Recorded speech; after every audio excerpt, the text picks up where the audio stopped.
This is Seeds Podcast, bringing you tips, conversations, and information about applied behavior analysis.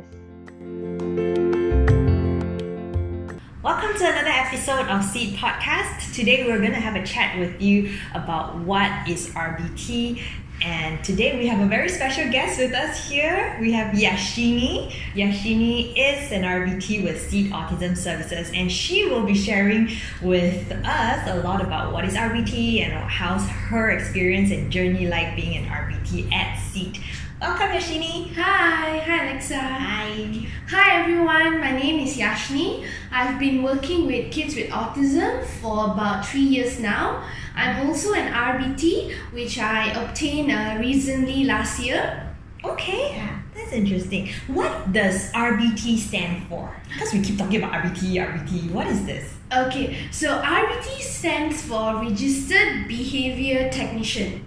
Okay, and who gives, so it's a credential, right? Yes, it's a credential. Who gives you this credential? So it's from BACB, Okay. which is also known as the Behavior Analyst Certification Board. I see, and this certification board is from the US. Yes, and correct. they, for our audiences and viewers who do not know, they are a body that governs certified behavior analysts, and RBT is one of them, right? Right, yeah. Cool. So can you briefly tell us what is your experience obtaining, your experience or your journey to obtaining this certification?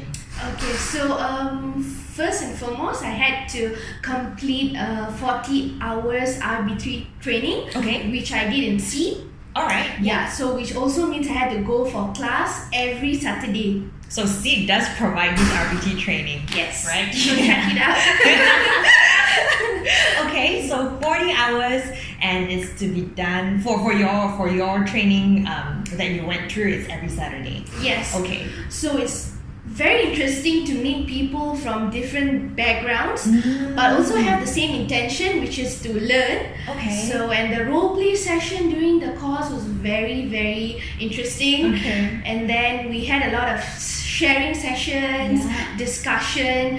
I enjoyed a lot. Yeah. Okay, and you mentioned that during the training you met people from all walks of life. So really, like, you've met parents, teachers in Yes. your cohort. Yeah. Oh, And okay. also grandparents as well. That's very Yeah. interesting. So they all do have the same intention to learn better knowledge to help the people around them Yeah. with special needs, with or without special needs, right?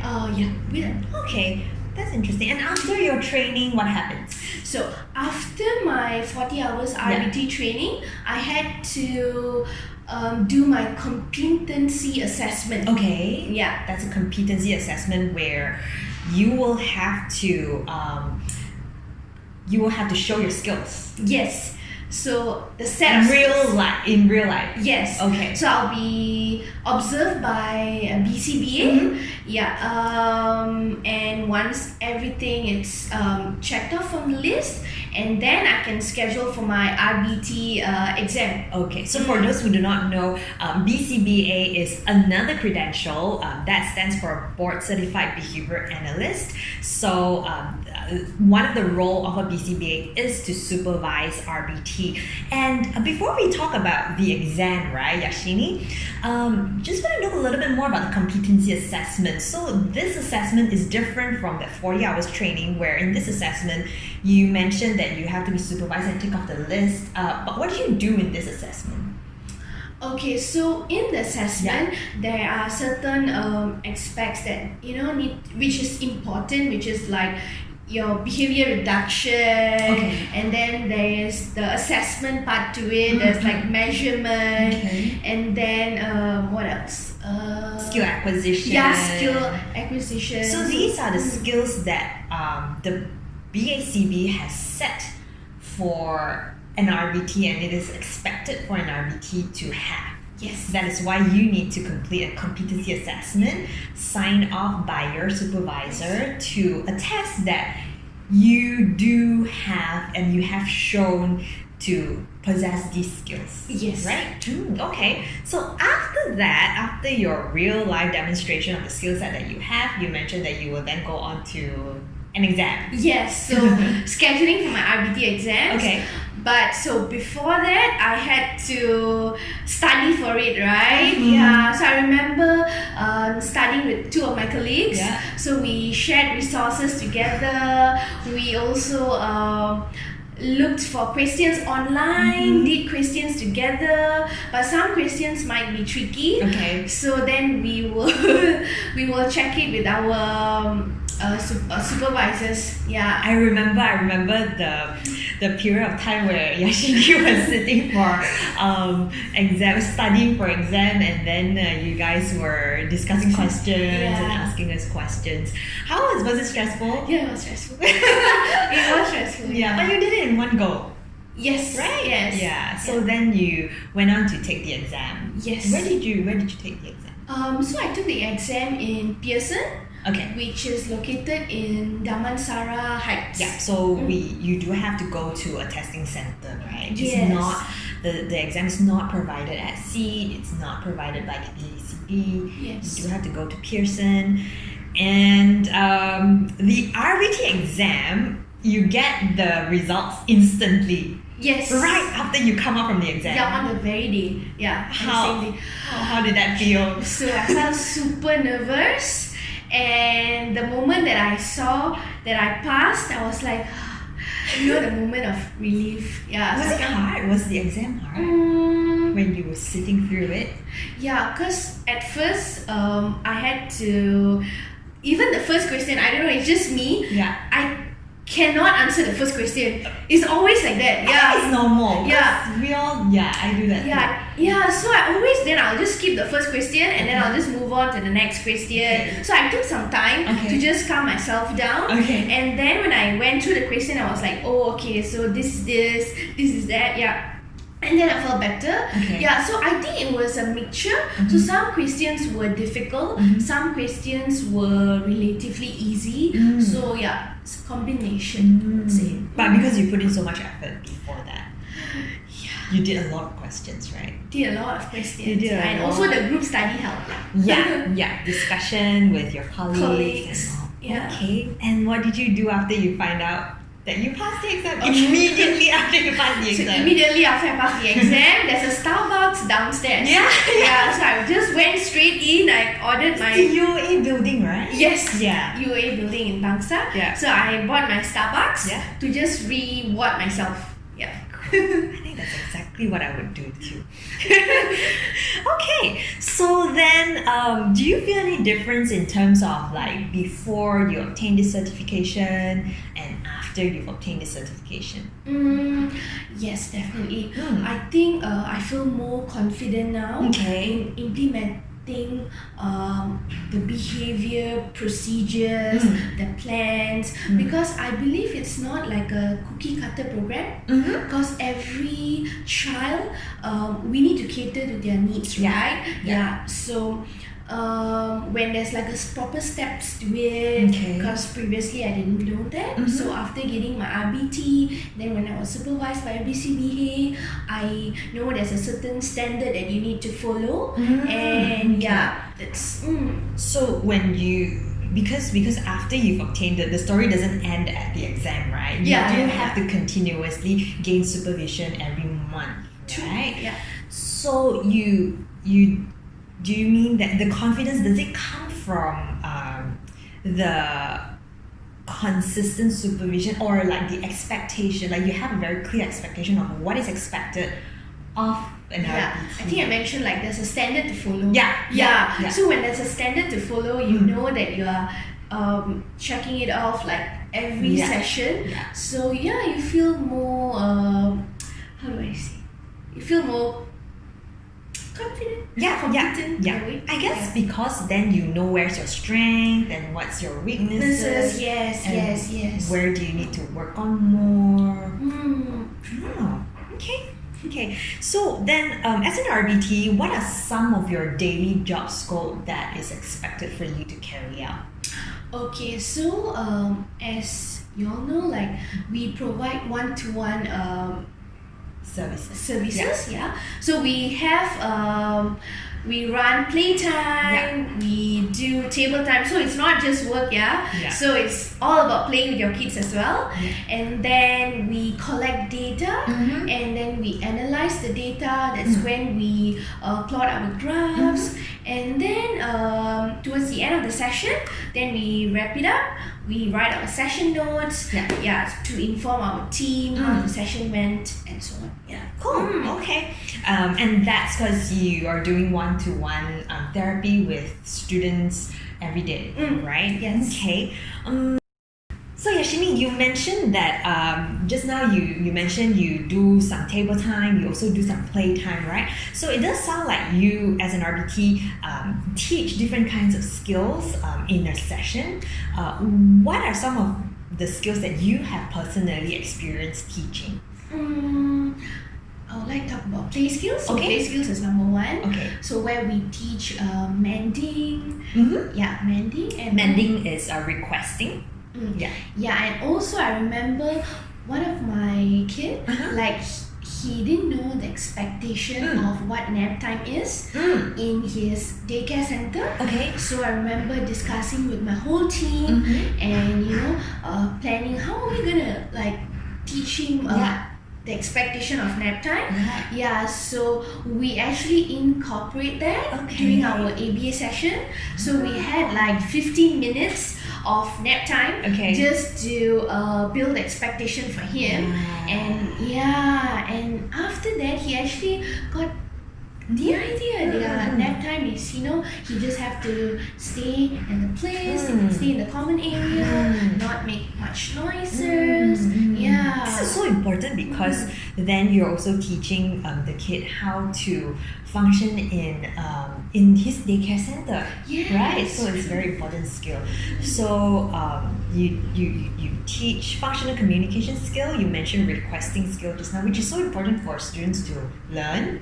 Young kids. And then nap time, play skills. What else? I'm sure you have a lot, Yaashiini. And also group skills. Oh yes, because Yaashiini is also Seeds Play Group teacher, which we run once a week for 2 hours. Once a week. I forgot about that.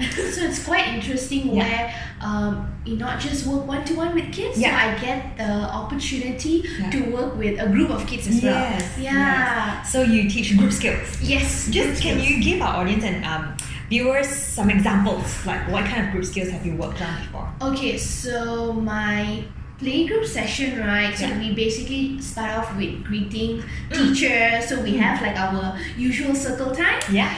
So where the children get the opportunity to not only greet their teachers but also greet their peers. Nice.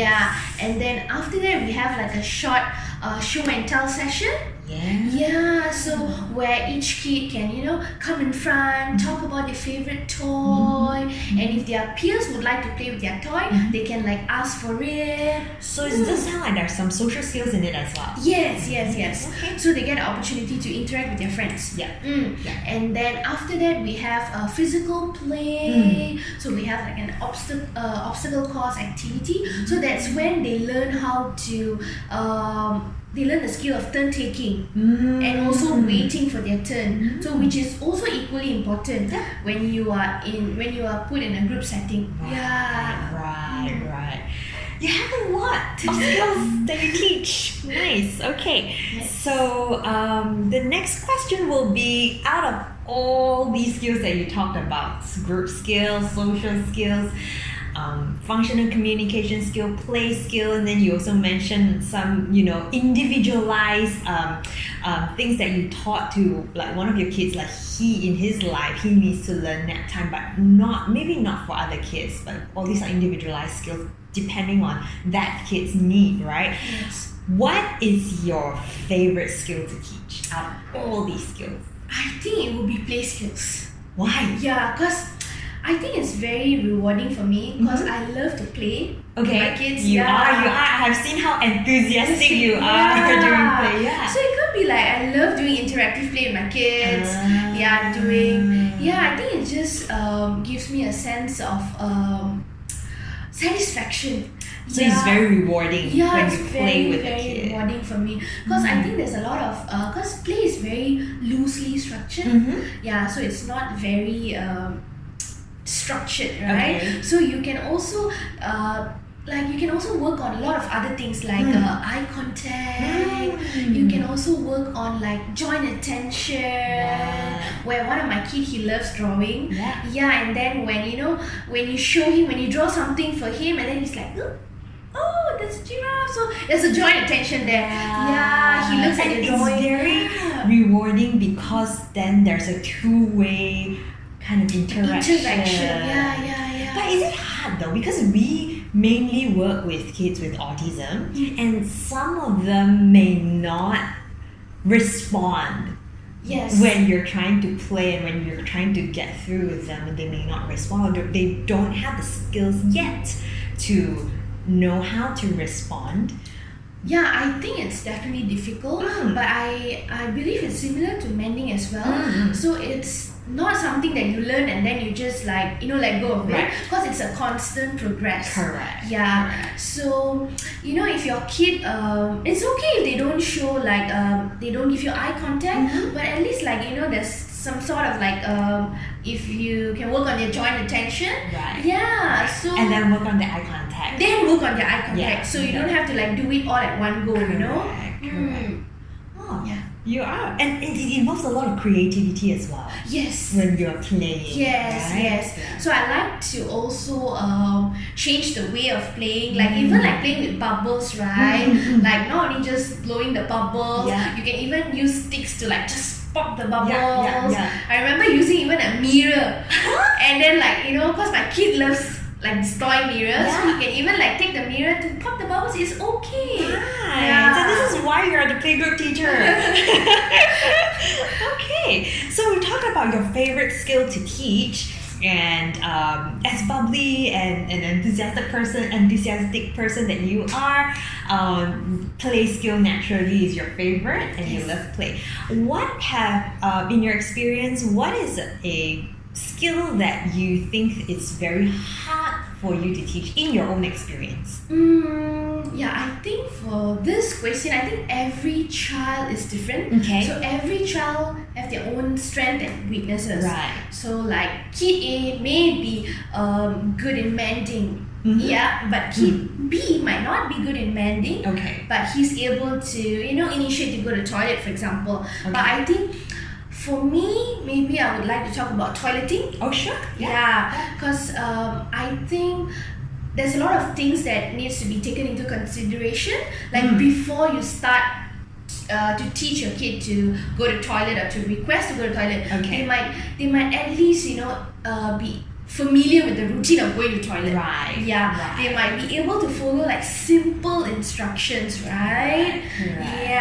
So toileting as a skill may be a very difficult skill for some kids because it involves a lot of aspects. Yes. Right? Yes. That is true. But it also may be the case. So you were saying about student A and student B. So toileting skill may be, some kids may pick up a bit faster, but they do have other aspects that they need to work on. Compared to maybe student B. He may be struggling a bit at the toileting part, but then he may have a different strength. So I think it's important to know what's the best method that works for your kid, right? It's all about learning. And the beauty of ABA is having a skill, and as an RBT, having a skill to break skills down. So you mentioned toileting, and you because you're trained as an RBT to see things, to task analyze things. Yes. So you know that toileting has many steps to it, and being able to identify at which step the child may be struggling at, following simple instructions, or being able to tolerate sitting on a potty. Right. Nice. Okay. So in your experience, to answer that question, the difficulty comes with different kids. Yes. I see. Okay. So another question is, as an RBT, there is a supervision requirement every month, right? And it is quite stringent. So for those who do not know, just now we mentioned after you have obtained your certification, RBT certification, you will have to continuously accumulate supervision hours, and that is 5% of your behavior analytic working hours every month. Yes. Right. And prior to that, before you obtain your RBT certification, you actually didn't have to do that because you don't have a board to answer to. Yes. Right. Correct. Yeah. So how has this supervision requirement changed or help you with the work that you do? Okay, I think for me personally, I feel more disciplined now. Okay. Yes, so there's a standard, there's a certain protocol to follow. Okay. Yeah, so it makes me more disciplined. Like say after my BCBA overlaps my session, so I need to go after her and say, hey, you know what? You have overlapped me. Can I get your signature? So it has become like a routine for me. The signature on the supervision form, right? Yes. Not like the idol.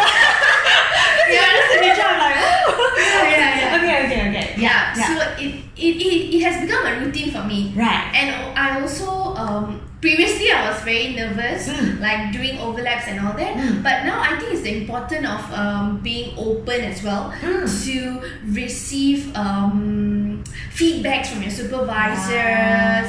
Yeah, because it's all about growth, right? Yes. So when they give you the feedback, then you try to reflect on it, try to make changes, and then see how you could do better during the next session. That's very good insight as well, because you mentioned initially you were a bit nervous. Yes. Because every month the supervisor will come in and watch your session and watch your skill, right? Yes. But then over time you get used to it because you kind of practice receiving feedback, how to receive feedback and how to digest those feedback. Yes. And then eventually become very open to those feedback. Yeah, so I've changed along the way. So And it helps with your growth, with your skills as an RBT as well. Yes. So Yaashiini, onwards to the last question. Can you tell us and share with us what aspect of RBT do you find the most rewarding? Knowledge. Yeah, Okay. the knowledge that I've gained. So I learned what's the most effective way to collect data. So in ABA, collecting data is important, right? Yeah, we need to collect data to analyze everything that we do to make sure that if we are working on skill acquisition, we have to have data to show us that a certain thing that we're working on is actually working. Yeah. So collecting data is one of the knowledge that you have gained. Yes, Okay. collecting data in a more effective manner as well. And then learning how to play. Yeah, so play is not just as simple as that. Yeah. There's also a lot of things Yeah. in play. So it has taught me a lot, like the importance of getting your child's motivation, and then how becoming more active in their play. There's like a flow to it. Right. So and then when you set up a play, there's supposed to be like an opening and also like a closing to end the play. So now it's more clear to me. So the biggest part that's the most rewarding to you is the continuous learning and gaining updated knowledge. Yes. And which prior to this you wouldn't know there's so many aspects to play. Yes. Okay. Yes. Okay, wonderful. Okay, that's the end of our episode for today, and thank you so much, Yaashiini, for joining us. Thanks, Alexa. And I think you have given us a lot of insightful information about what is an RBT, and from your experience as an RBT, you've shared with us your journey and a lot of aspects about RBT that many people may not know about. So we hope our viewers and audiences have gained more information about what is RBT. Thank you. Okay, Bye-bye. bye.